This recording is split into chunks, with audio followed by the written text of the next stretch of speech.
Hey guys, Zangetsu 134 here, bringing you something new from my YouTube channel. As of this moment, it is 11:12 p.m. on April 3rd, 2020. Um, Big day for me for two reasons. Number one, it's my birthday. Just turned 30. Yeah, I know, just turned 30. But I also wanted to do something that I've been looking forward to do for a long time, mainly also because of the date. It is the 49th birthday of Kamen Rider, the franchise. Yep, it started April 3rd, 1971. The first work of Shotaro Ishinomori's to get a lot of mainstream attention, and I decided that for its 49th birthday, and hopefully we'll be doing this into the next year, if not, we'll see. But welcome to a little side project that I know won't be up for wouldn't be something we do for Remember the Hyphen, but link in the description. I figured let's do commentary tracks.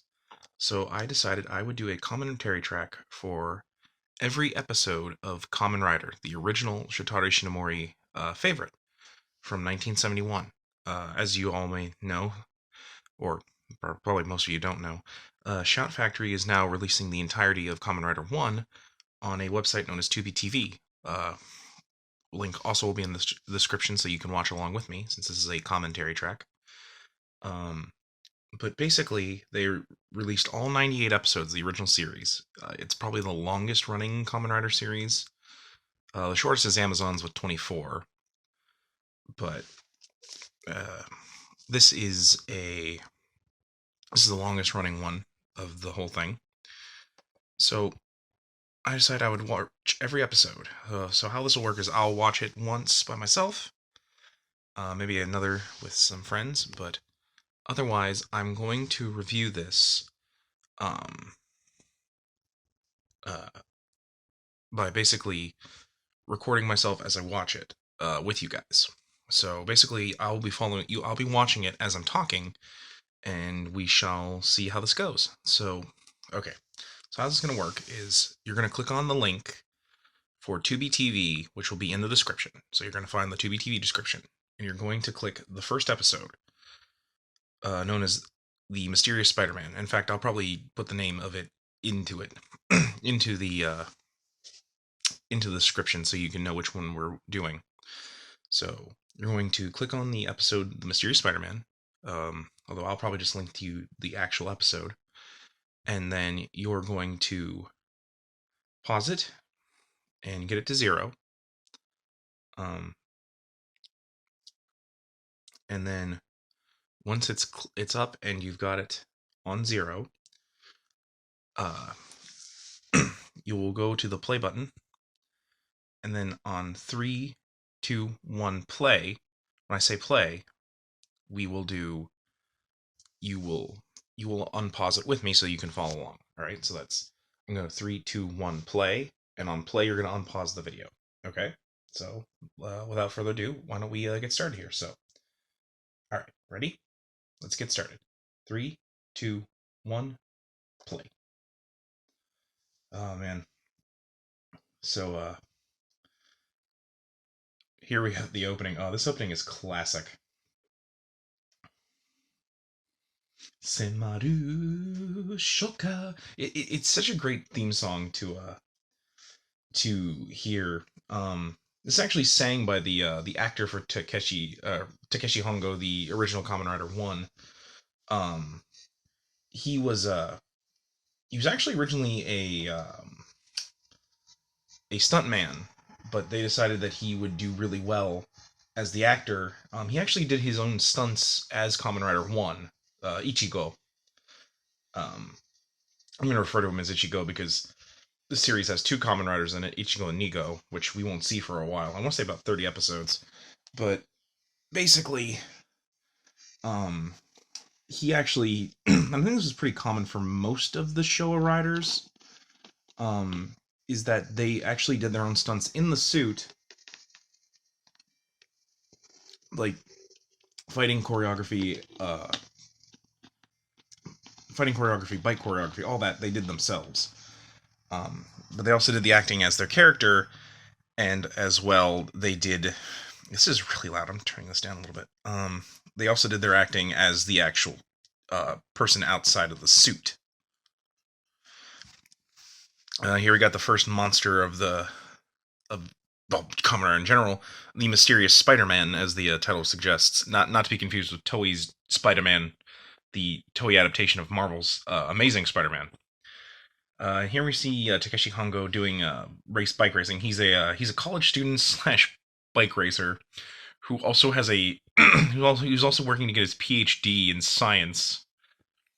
I think it's chemistry. I forget. We also see Tachibana, who is Tachibana, who basically runs a motorcycle racing club, and more or less will be a recurring character throughout all of the Showa era riders. Tachibana basically more or less.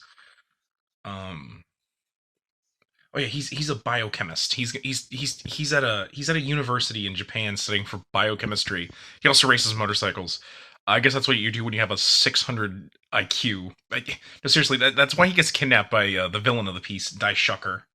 Oh, here we have Daishocker's evil motorcycle gang that they want to use to chase Takeshi Hongo. But getting back to Tachibana, Tachibana will be a recurring character.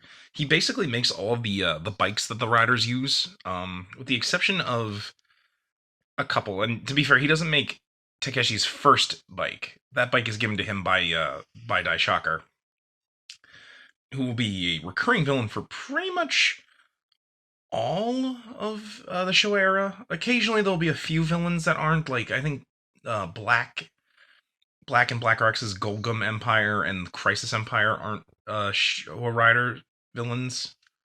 And oh, something just happened here. Oh no, wait. I just had a bit of a hiccup, but it should be all right. Basically, he fed them all. I hear Takeshi like he he sees the bike guys go off, and instead of doing the smart thing and just letting them leave and notifying Tachibana, he chases them into the woods where they get completely, where they, basically, kidnap him. Um, and here we get some of the really weird editing we see in 70s tokusatsu animation, or tokusatsu series.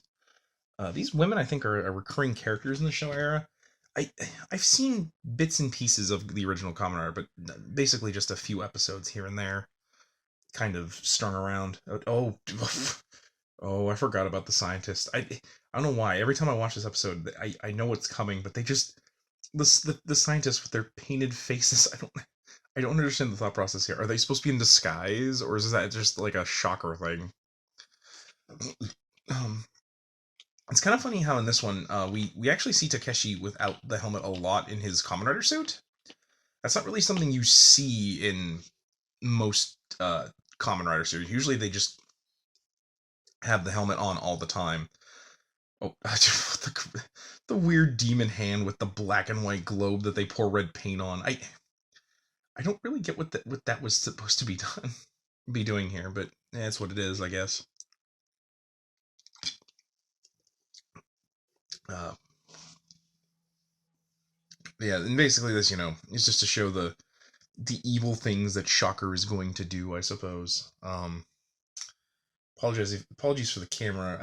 I'm trying to watch this while also. But yeah, he gets kidnapped because he has an IQ of 600, and he's a superior athlete. Get used to weird numbers like that, particularly for like the rider's abilities to do things because they're so big and ridiculous. Like, but but yeah, the voice you're hearing is actually the voice of the great leader of Daishocker, who I think they actually he stays. It's the same voice for most of it. I want to say he passes on. He dies at some point, but I think it's actually after the show era is over. But they they actually reuse this for a much later. Actually, the reboot of Kamen Rider Kamen Rider that they tried doing back in 2005 and 2006. They recycle the voice of the great leader for the great leader in that series. It's actually hilarious. Like he like they loved his acting here so much that they couldn't find someone to replace him, so they literally just reuse footage and his voice. I also want to say they use it for Professor Ega Devil as well. I can't remember exactly, but I think they did actually. Alright. So, and here we see them powering Takeshi up with the element that supposedly is what his is like the element that powers his cyborg body and his attacks, the power of wind. Mostly because the belt that he's wearing, and it's called a belt. The whole idea of Kamen Riders having like a driver wouldn't become a thing until halfway through the Heisei era. Actually, they would call them drivers, but they're just belts in this series. His belt, of course, being the Cyclone 1, technically. There's also a Cyclone 2, and the double Cyclone, which is what Kamen Rider V3 uses. But basically, to power his body, he's powered by kinetic energy. Like, basically, as long as he moves or wind blows through the turbine on the belt, it powers him up. Although I think it's supposed to be more implied that he has like electric power, but we never, I think, really see how he charges himself.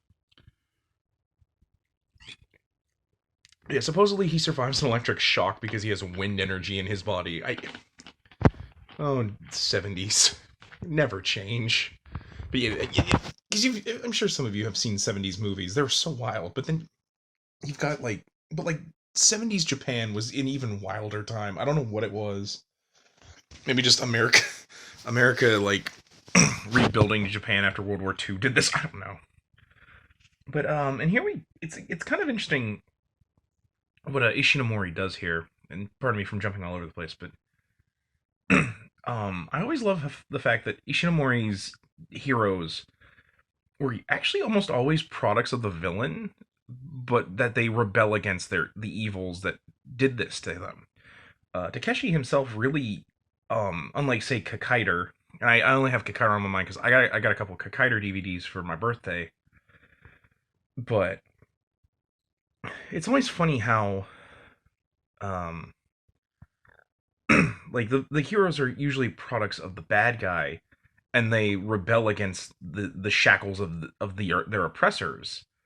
Here, Takeshi is a victim of Shocker, but he uses the powers that they gave him instead, not to serve Shocker, but to rebel against them. It's a recurring theme in a lot of Ishinomori's works, and I always like that thought process. That it's not power that makes the hero or the villain; it's what they use it for. You know, in Shocker's case, they want to use it for world domination, whereas Takeshi is using it to protect those that he cares for.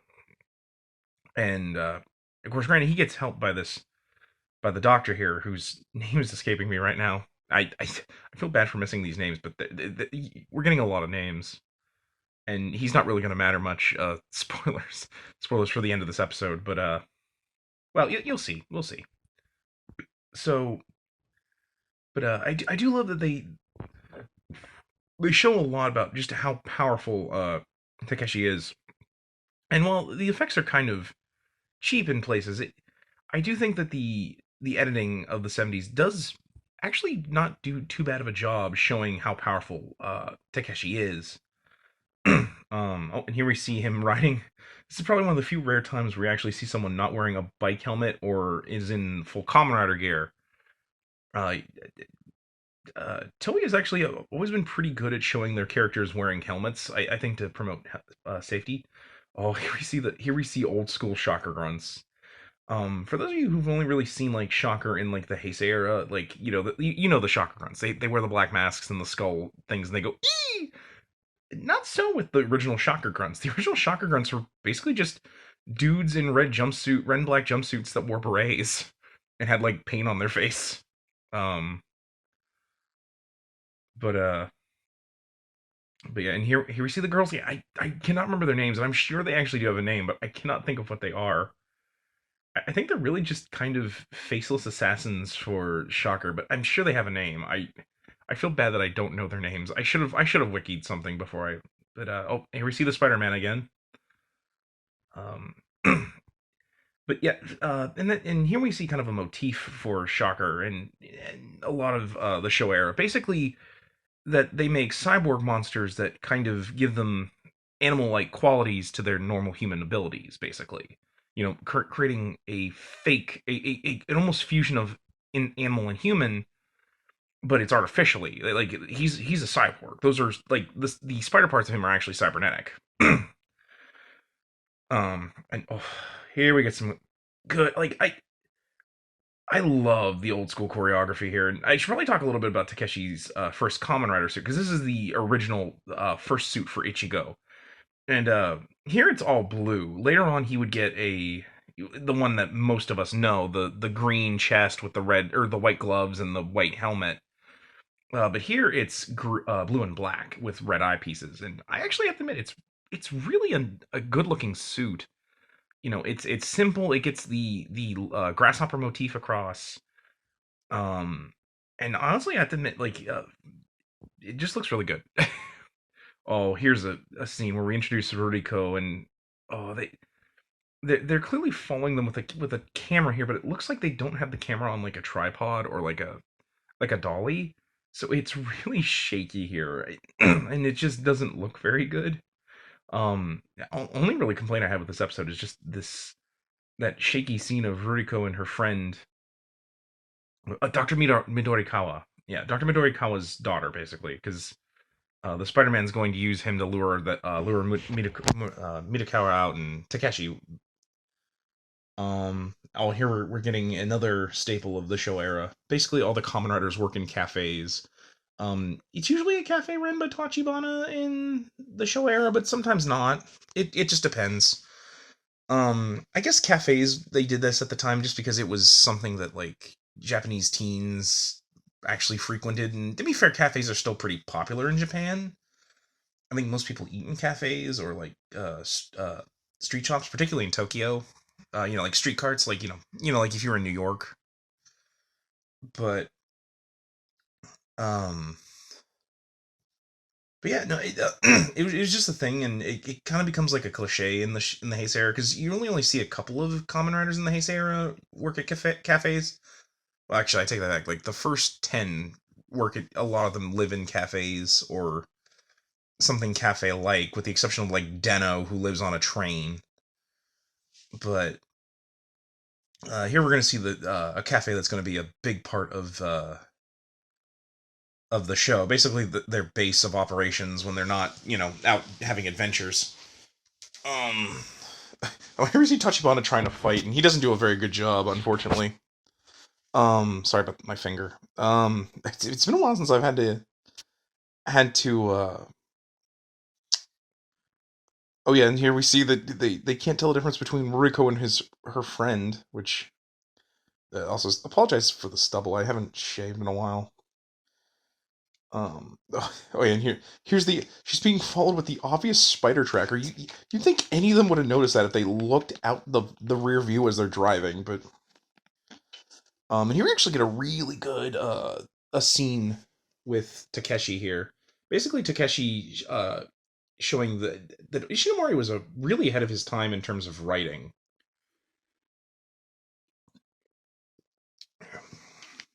But basically, well, we'll get to it. But basically, there's a lot of pathos about surrounding Takeshi. Like particularly what he finds out about Doctor Midori Kawa here, that that basically Midori Kawa chose him for Shocker to turn him into Kamen Rider. Um. Oh, and here we see. I will admit the soundtrack for this also really works at giving like this eerie feeling of the Spider-Man closing in and going to hunt down Takeshi and Dr. Midorikawa. And I actually like that Takeshi does try to help the Doctor in his time of fear here.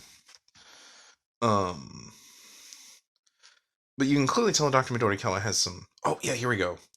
Basically, Takeshi wants to get him some water to calm him down, and his cyborg strength makes him break the spigot off. Which actually you see I think this something similar to this happens in almost every Showa series. Basically, that they realize their bodies have been altered to the point that they're dangerous. Like he can't control how strong he is. It's like he literally is no longer a normal human, and that actually gives him a bit of fear. He can't he even tries to ask if the doctor can like fix this. And sadly, he won't. Takeshi's going to be a cyborg his whole life. And Dr. McGorkow says, I chose you to help me. Like, I knew it was wrong, but I needed someone that could, with your intelligence and skill, that could help me fight against Shocker. And it actually shows a lot of pathos for Takeshi. That like he's really truly alone. He's fighting an unstoppable enemy, and not only that, he'll never be human. He'll never be normal again. He can't touch people without fear of hurting them. He can't embrace family, although I'm pretty sure he's an orphan like most Shonen Riders, but like, and even here he's like, someone might think I'm an alien from a distant planet, which I'm pretty sure is a nod to Superman. But Takeshi, at least, it shows that, like, I may be different now, but at least I have the Doctor and Tachibana. They understand me and they can help me out. And here we get probably one of the goriest things you'll see in a children's program, because it actually leads into what this show was originally based on, that of Ishinomori's manga, The Skullman. In fact, this was originally supposed to be a Skullman TV show, but sadly, the Toei thought it would be too gruesome and dark, and they wanted to do. Basically, they wanted to show much akin to the Ultra series, which had aired a few years before this. But, oh yeah. And here we see one of the most devious things about Shocker. And it'll be true with also their own creations, but basically, they have ways of making it so that their crimes, it looks like they never existed. They eliminate and disintegrate the bodies of those who fail or betray Shocker. Um, which here the effect looks like soap going down a drain. But here we get another pathos. So basically, like, that Ruriko thinks that Takeshi was the one who tried to kill her father. Basically because they were arguing. It looked like he was strangling the Doctor when he was just trying to pull. And this becomes like a recurring thing with Takeshi here. That basically Ruriko believes he's a killer, but she can't prove anything because the evidence is gone. And he doesn't. He wants her to believe him that he didn't, because she'll be hunted by Shocker just because she was the Doctor's daughter. But getting back to the Skullman thing, basically this was originally supposed to be a series about this character called the Skullman, who was more of a villainous character, but like I said, Toei wanted something like the Ultra series, so Ishinomori reworked the premise, and that's how we got Kamen Rider. In fact, he even made the character be themed around an insect to be less scary. And here we get the first henshin, which he doesn't say henshin, and he doesn't even do a pose. That's because early on, Ishinomori basically wanted it to be that Hongo would transform, or Takeshi rather, would transform by riding his bike, the Cyclone, which is also like his belt. Basically, he uses the speed of the bike to power up the the Cyclone belt, which makes his helmet and his costume appear, basically. Although I think it's supposed to also kind of be implied that this is just how he normally looks, but and so here we get the first real fight, because the first fight was just kind of a warm-up to show how much Takeshi's changed physically. But this here shows that he's clearly gotten a bit more confident with his abilities. And here we get some really good fight scenes, choreography.